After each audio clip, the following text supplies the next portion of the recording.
రాష్ట్రంలో నీటి సరఫరాపై ఉన్నతాధికారులతో సీఎస్ సమీక్ష సమావేశం. సిటీలో ముందస్తు అనుమతితోనే నిర్వహణ పనులు చేపట్టాలని ఆదేశం. జీహెచ్ఎంసీలో ఎన్నికల విధుల్లో పాల్గొనని ఉద్యోగులపై ఈసీ కొరడా.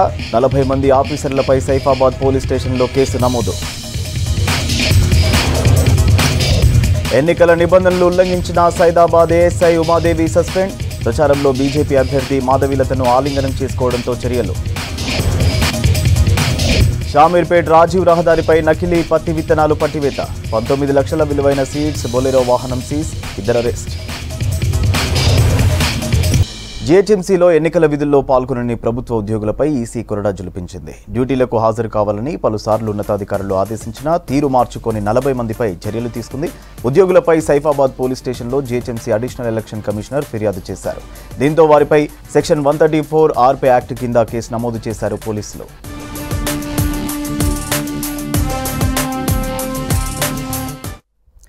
ఎన్నికల నిబంధనలు ఉల్లంఘించిన మహిళా పోలీసుపై చర్యలు తీసుకున్నారు ఉన్నతాధికారులు. సైదాబాద్ పీఎస్ ఏఎస్ఐ ఉమాదేవిని సస్పెండ్ చేస్తూ ఉత్తర్వులు జారీ చేశారు హైదరాబాద్ సిపి కొత్తకోట శ్రీనివాసరెడ్డి. విధుల్లో ఉండి ఈసీ నిబంధనలకు విరుద్ధంగా ఎన్నికల ప్రచారం చేస్తున్న హైదరాబాద్ బీజేపీ ఎంపీ అభ్యర్థి మాధవీలతను హక్ చేసుకోవడంపై యాక్షన్ తీసుకున్నారు సిపి. ఘటనపై పూర్తి విచారణ చేశాకే సస్పెండ్ చేస్తున్నట్లు ప్రకటించారు సిపి శ్రీనివాసరెడ్డి.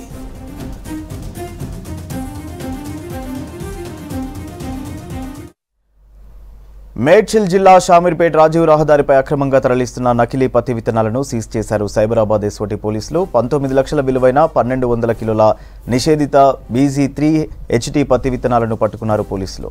ఉల్లిపాయ సంచుల్లో నకిలీ పత్తి విత్తనాలను బొలెరో వాహనంలో తరలిస్తుండగా గుర్తించారు. నిషేధిత పత్తి విత్తనాలు రవాణా చేస్తున్న శ్రీకాంత్, నవీన్ కుమార్ను అరెస్ట్ చేశారు. బొలెరో వెహికల్తో పాటు 2 సెల్ ఫోన్స్ సీజ్ చేశారు సైబరాబాద్ ఎస్ఓటీ పోలీసులు. చేవెళ్ల ప్రజలకు సంక్షేమం అందించడమే లక్ష్యమన్నారు కాంగ్రెస్ అభ్యర్థి రంజిత్ రెడ్డి. తాండూరు, పరిగి నియోజకవర్గాల్లో స్థానిక ఎమ్మెల్యేలతో కలిసి ఎన్నికల ప్రచారం చేశారు. కేంద్రంలో కాంగ్రెస్ వస్తే పేదలకు మంచి జరుగుతుందన్నారు. కార్యక్రమంలో వికారాబాద్ జిల్లా కాంగ్రెస్ పార్టీ మహిళా అధ్యక్షురాలు శోభారాణి, కాంగ్రెస్ నాయకులు, కార్యకర్తలు పెద్ద ఎత్తున పాల్గొన్నారు.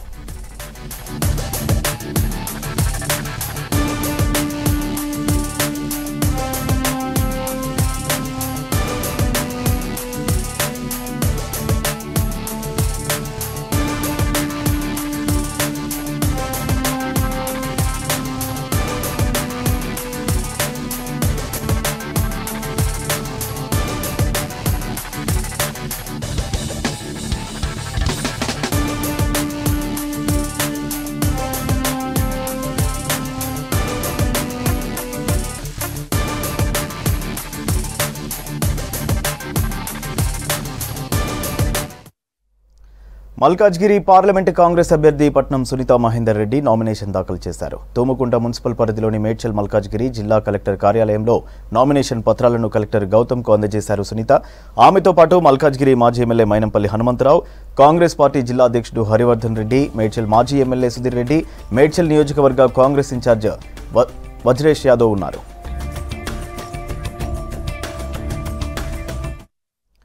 భారత్ను ప్రపంచంలో మొదటి స్థానంలో నిలబెట్టడమే మోదీ లక్ష్యమన్నారు చేవెళ్ల పార్లమెంటు బీజేపీ అభ్యర్థి కొండా విశ్వేశ్వరరెడ్డి. కాంగ్రెస్ పార్టీకి ప్రతి రాష్ట్రంలో ఒక సిద్ధాంతం ఉందన్నారు.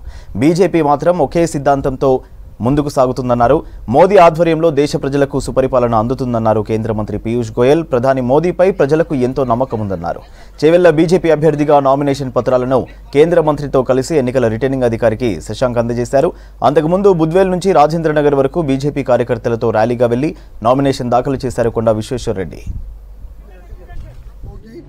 और मेरा पूरा विश्वास है तेलंगाना के जागरूक वोटर, तेलंगाना के समझदार वोटर इस चुनाव में क्लीन स्वीप बीजेपी के उम्मीदवारों को जिताकर मोदी जी की झोली में अपना आशीर्वाद भेजेंगे और मोदी जी को ताकत देंगे कि वो और तेज गति से भारत का विकास करें, भारत में हर एक को सुख समृद्धि दिलाए और मोदी की गारंटी है कि देश एक विकसित भारत 2047 तक बनेगा. ప్రధానమంత్రి ఎవరు అనే నిర్ణయం చేసుకునే అటు దేశాన్ని రక్షిస్తుంటూ ఇటు పేదలను ఆదుకుంటుంటూ వాటి ధర్మాన్ని రక్షిస్తుంది.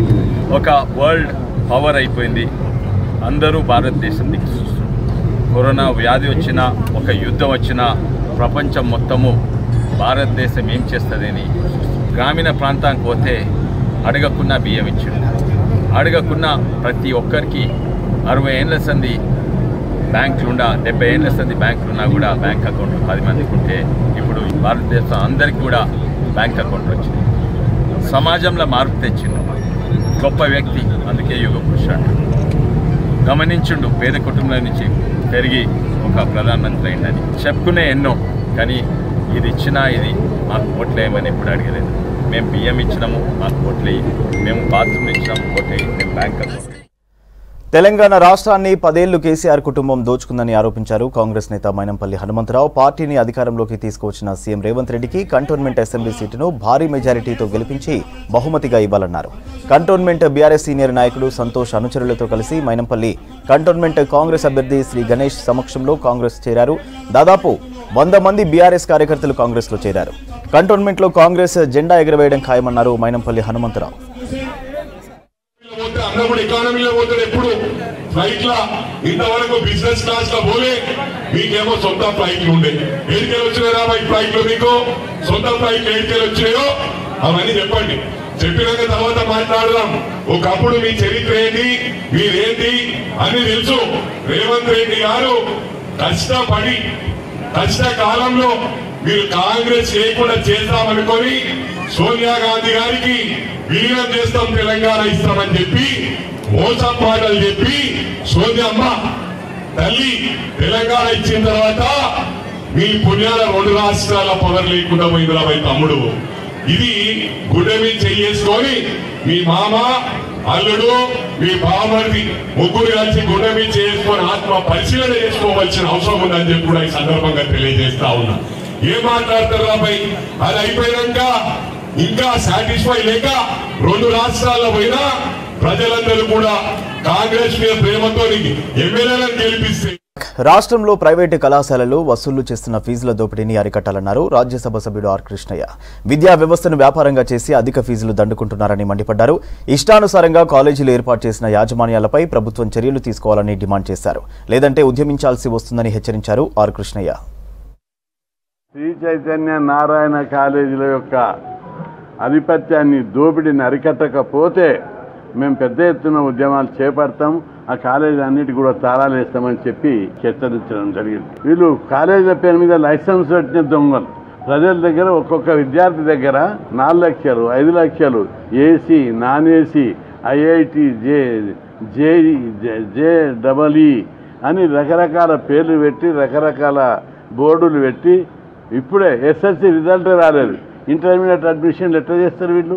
ఈ విధంగా కాలేజీల పట్ల ప్రభుత్వం కఠిన చర్యలు తీసుకోవాలి, ప్రజలను దోపిడీ నుంచి విముక్తి చేయాలి, ప్రజల పైసలు దోచుకుంటున్నటువంటి వీరిపై కఠిన చర్యలు తీసుకోవాలని బుర్రా వెంకటేశ్వర గారితో చర్చలు జరిపి మేము ప్రధానంగా ఫీజుల వసూళ్లను అరికట్టాలి, అడ్మిషన్లు కూడా అరికట్టాలి, ఇంటర్మీడియట్ అడ్మిషన్లను అరికట్టాలి అంటే ఆయన అన్నాడు మేము అరికడదామని, మాకు కూడా ఉంది ఆన్లైన్ సిస్టంలో అడ్మిషన్ పెడదామని.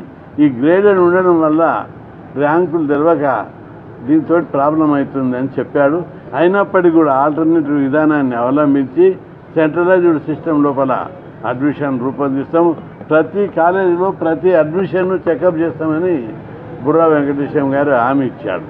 అదేవిధంగా ఫీజులు రిసిప్ట్లు లేవు, ఓచర్స్ లేవు, ఫీజుల రేట్లు లేదు, మనిషికి ఒక రేటు, కాలేజీకి ఒక రేటు, హాస్టల్కి ఒక రేటు, ఏసీకి ఒక రేటు, నాన్ ఏసీకి ఒక రేటు, ఈ విధంగా పట్ట పగలు దోపిడీ చేస్తున్నారు.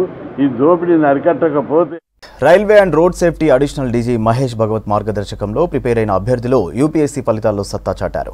ఆల్ ఇండియాలో 3rd ర్యాంక్ సాధించిన అనన్యారెడ్డికి సైతం మెంటర్గా వ్యవహరించారు. మహేష్ భగవత్ మార్గదర్శకత్వంలో శిక్షణ పొందిన వారిలో 200 మంది అభ్యర్థులు సివిల్స్లో సెలెక్ట్ అయ్యారు. ఒక మెంటర్గా సివిల్స్ పరీక్షల్లో ఎలాంటి సలహాలు సూచనలు ఇచ్చారో చెబుతున్న అడిషనల్ డీజీ మహేష్ భగవత్తో మా crime bureau chief Dhanaraj face to face. Mahesh Bhagwat ఇప్పుడు యూపీఎస్సీ పరీక్షలలో ఎంతోమంది అభ్యర్థులకు కోచింగ్ ఇచ్చి ఆయన సలహాలు ఇచ్చి ఎంతోమందికి ఆయన ర్యాంక్ పొందడంలో ఆయన గైడెన్స్ ఆయన మెంటర్ ఎంతో పనిచేసింది అంటున్నారు. అయితే ఇప్పుడు మనతోటి మహేష్ భగవత్ సార్ ఉన్నారు. సార్ నమస్తే సార్. మొత్తం మీద చూస్తున్నాం మనం సార్, ఎక్కడ చూసినా కూడా అంటే మీరు కోచింగ్ స్టార్ట్ చేసిన నుంచి కూడా ఇప్పటి వరకు ప్రతి ఏటా కూడా మీ ఆధ్వర్యంలో మీ శిష్యరికంలో ఎంతోమంది ఈ యూపీఎస్సి సివిల్ సర్వీస్ పరీక్షలకు వాళ్ళు ఎంపిక అయ్యారు. దీని పట్ల మీరు ఎలా ఫీల్ అవుతుంది? ధన్యవాదములు ధనరాజ్. ఈ సంవత్సర మొన్ననే ఈ 2023 UPSC civil services exam final result అది డిక్లేర్ అయింది. దాంట్లో మనము వాళ్ళకి పర్సనాలిటీ టెస్ట్ కోసం గైడ్ చేసిన దాదాపు 200 మంది ఎంపిక అయినారు. దాంట్లో టాప్ 100లో 16 మంది ఉన్నాయి. ఈ 16 మందిలో మన ఇండియాలో 3rd ర్యాంకర్ ఉన్న దొనూరు అనన్యారెడ్డి కావచ్చు, తర్వాత 27th ర్యాంక్ నందాల సాయి కిరణ్, తర్వాత 50th ర్యాంక్ చందన జాన్వి, 82nd ర్యాంక్ మెరుగు కౌశిక్. ఈ 4 మన తెలంగాణ వాళ్ళు ఉన్నారు. అదే కాకుండా ఇంకా చాలామంది ఎంపిక అయినడం జరిగింది. ఈ 2015లో అసలు అది వాట్సాప్ వచ్చిన తర్వాత అదే ఒకటే ప్లాట్ఫామ్ నుంచి మన చాలామందికి హెల్ప్ చేయొచ్చు అని అదే మా మనసులో వచ్చినాయి. సో కొన్ని మా ఫ్రెండ్స్ వాళ్ళు ఐఏఎస్ ఐపీఎస్ ఆఫీసర్ మహారాష్ట్ర కానీ తమిళనాడు పంజాబ్, తర్వాత కొన్ని ప్రొఫెసర్స్ కూడా జాయిన్ అయినారు.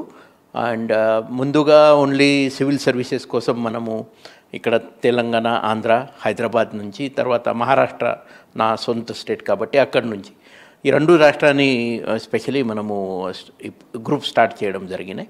మాత్రం స్లోలీ అది వర్డ్ ఆఫ్ మౌత్ అది అందరికీ అది తెలిసినప్పుడు ప్రస్తుతం మన జమ్మూ కాశ్మీర్, నాగాల్యాండ్ కానీ మణిపూర్ దేశంలో ఉన్న ప్రతి స్టేట్ యూనియన్ టెరిటరీ నుంచి అభ్యర్థులు జాయిన్ అవుతున్నారు. అండ్ ఈ సంవత్సరం దాదాపు 700 to 800 క్యాండిడేట్స్కి మనము గైడెన్స్ ఇస్తే దాంట్లో 200 మెంబర్స్ ఇప్పటిదాకా అది మనం గుర్తించిన వాళ్ళు 1016 ఫైనల్ లిస్ట్లో వాళ్ళకి ఎంపిక అయింది. ఇక్కడ మన తెలంగాణ కానీ ఆంధ్ర వాళ్ళు నేరుగా ఇక్కడ వస్తున్నారు, వాళ్ళని డైరెక్ట్గా మనం ఇస్తున్నాము గైడెన్స్. మిగతా వాళ్ళకి వాట్సాప్ గ్రూప్ కానీ కాల్ ద్వారా, అదర్వైజ్ మన గైడెన్స్ సెషన్స్ ఉంటే ఆన్లైన్ వాళ్ళకి సెషన్స్ మనం పెడుతున్నాము. సో దాదాపు 4 to 5 months డిసెంబర్ చివరి నుంచి ఈ మే ఎండ్ దాకా ఈ సివిల్స్ కానీ ఫారెస్ట్ కానీ అలాంటి గైడెన్స్ మనం ప్రతి సంవత్సరం ఇస్తున్నాము. ఇప్పటిదాకా 2000 మన దాటాము సంఖ్య.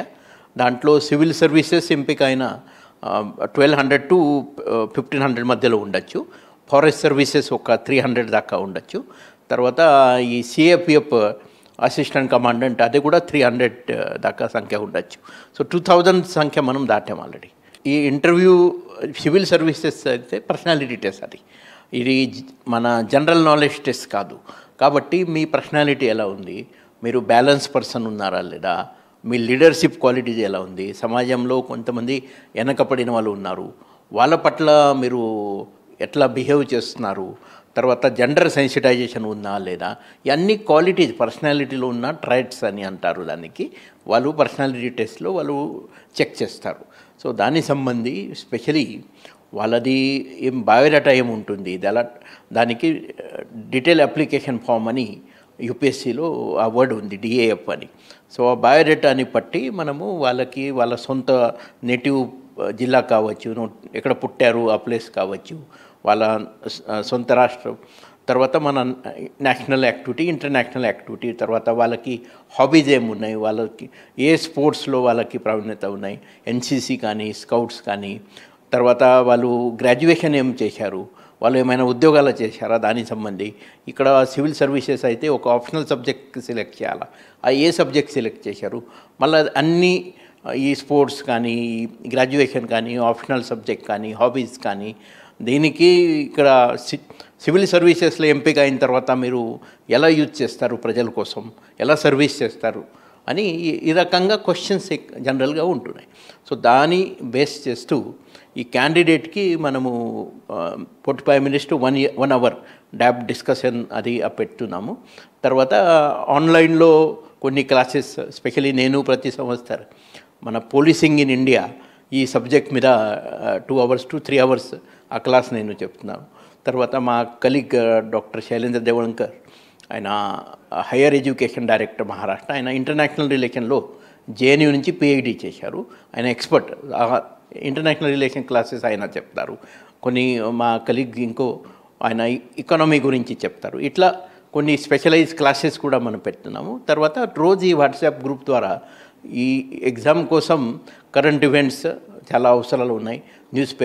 న్యూస్ అనాలిసిస్, తర్వాత ఎక్స్పెక్టెడ్ క్వశ్చన్స్, గతంలో ఏమేమి సవాలు అడిగారు అక్కడ, దాని క్వశ్చన్ బ్యాంక్స్, ఇవన్నీ మన క్యాండిడేట్స్ షేర్ చేస్తాము. క్యాండిడేట్స్ మిమ్మల్ని అంటే వివిధ జిల్లాల నుంచి కావచ్చు, మారుమూల గ్రామాల నుంచి కానీ వాళ్ళు మీ దగ్గరికి రావాలనుకున్న వాళ్ళకు అంటే ఎట్లా రావచ్చు? మీ దగ్గరికి రావాలనుకుంటే వాళ్ళకు ముందు ఏ అర్హత ఉండాలి, ఏ రకంగా మిమ్మల్ని అప్రోచ్ కావచ్చు? ఇది ప్రైవేట్ కోచింగ్ క్లాస్ కానీ ఏం లేవు. నేను చెప్పాను ఆల్రెడీ, ఇది ఇన్ఫార్మల్గా మనం చేస్తున్నాము. సో ఇది మౌత్ టు మౌత్ ఓన్లీ. ప్రతి సంవత్సరం మన రిజల్ట్ వస్తున్నాయి. ప్రతి సంవత్సరం ఈ సెలెక్ట్ అయిన క్యాండిడేట్స్ వాళ్ళు కొత్త వచ్చిన వాళ్ళని గైడ్ చేస్తున్నారు.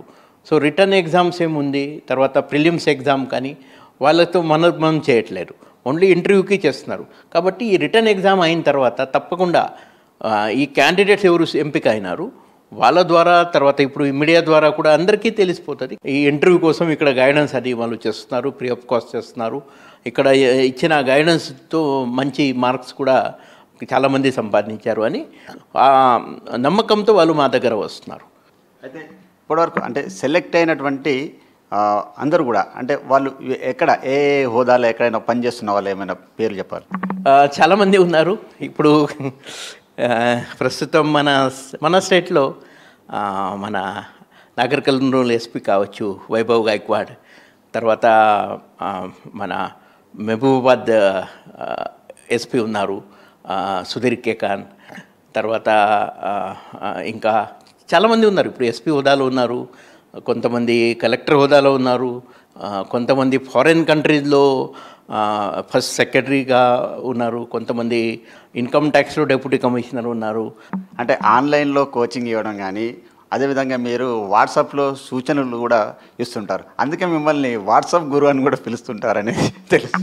ఇది వాట్సాప్ మీద కొన్ని లేనిపోని మాటలు బయట ఎక్కువ అయి ఉన్నాయి. వాట్సాప్ యూనివర్సిటీ కానీ అలాంటి నేను చెప్తున్నారు. యాక్చువల్లీ వాట్సాప్ వలన నేను ఇప్పటిదాకా 2000 పైన ఆఫీసర్స్ని సాయం చేయడం జరిగినాయి.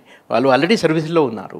సో ఈ ప్రతిదానికి వెపన్ అంటే డబుల్ ఏజ్ వెపన్ అని, టెక్నాలజీ అంతే డబుల్ ఏజ్ వెపన్. అది మంచి కోసం కూడా మనం వాడుకోవచ్చు, అదర్వైజ్ ఏమైనా మన టైంపాస్ కూడా చేయొచ్చు దానికి అట్లా. సో ఈ మంచి కోసం ప్రజలు కూడా ఇప్పుడు బాగా హెల్ప్ అవుతున్నాయి. ఈవెన్ మా డిపార్ట్మెంట్లో కూడా మనము బాగా వినియోగిస్తున్నారు. అది సార్ ఫైనల్గా మళ్ళీ కొత్త అభ్యర్థులు కానీ ఇప్పుడు సెలెక్ట్ అయినటువంటి అభ్యర్థులకు మీరు ఏం చెప్పబోతున్నారు? మళ్ళీ కొత్తగా రాసే వాళ్ళకు కూడా మీరు ఎలాంటి సూచన చేయబోతున్నారు? ఇప్పుడు ఎంపిక అయిన వాళ్ళకి నాది ఒకటి మాట ఉంటుంది, అది వాళ్ళు నిజాయితీతో పని చేయాలా. ఈ సర్వీస్ కోసం వాళ్ళు సెలెక్ట్ అయినా కాబట్టి ప్రజలతో పక్కా అది సేవ చేయాలి. ఎప్పుడు అవసరాలు ఉంది, ప్రజలతో మీరు మమైకమై పని చేయండి, అవైలబుల్గా ఉండండి. మళ్ళా మీరు సెలెక్ట్ అయినా కాబట్టి అట్లా అది success should not go in to head అని నేను ఎప్పుడైనా అంటారు. తర్వాత ఎవరు ఫెయిల్ అవుతున్నారు వాళ్ళు they should not take it to heart అని చాలామంది డిప్రెషన్లో వెళ్ళిపోతున్నారు. అట్లా చేయకూడదు. మహేష్ భగవత్ సార్ ఆధ్వర్యంలోనే ఎంతోమందికి ఆయన గైడెన్స్ చేయడం, మెంటర్గా ఆయన సలహా సూచనలతో కూడా ఎంతోమంది దేశ సర్వీసులలో వాళ్ళు రాణిస్తున్నారని చెప్తున్నారు. కెమెరామెన్ శ్యామ్తో ధనరాజ్, V6 న్యూస్, హైదరాబాద్. ఇవి హమారా Hyderabad updates. Keep watching V6 news.